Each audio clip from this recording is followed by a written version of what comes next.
So of course, the new rite is often subject to liturgical abuse, all right? And in ways now in a digital age, which are much more evident than they might have been like 75 years ago.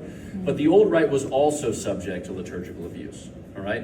And often a liturgical abuse which we don't comment on because we don't see it in the same way, shape, or form. So I think that what we're responsible for is understanding the liturgy within the analogy of faith. That is to say, there are certain things which are more important and certain things that are less important. Okay, firstly, big fan of Father Pine, not a fan of filming priests like this and then posting it on TikTok. Father Pine, as a representative of the church, is measuring his words for a particular audience, but now these words go out to everyone from Duns Scotus Groyper 6'7" to guys like me. But since it's out there now, as a traditional Catholic, I'll say, I think he missed the point. This is such a tired talking point, trying to equivocate the traditional Latin Mass's supposed widespread liturgical abuses with the abuses that we see today. There really is no comparison. Usually when people are talking about widespread liturgical abuse before the Second Vatican Council, they either mean priests say Mass too fast or people were praying their rosaries during the Mass. And the latter one really isn't an abuse to begin with, that's the lay person's prerogative.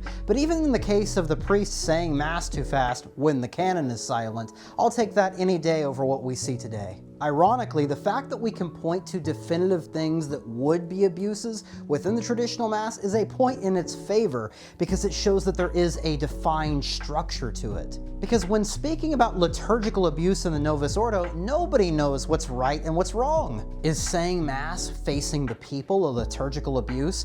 Well, if you read Joseph Ratzinger's The Spirit of the Liturgy, the answer is sort of. Is refusing to have any Gregorian chant or any Latin within the Mass, as is often the case, is that a liturgical abuse?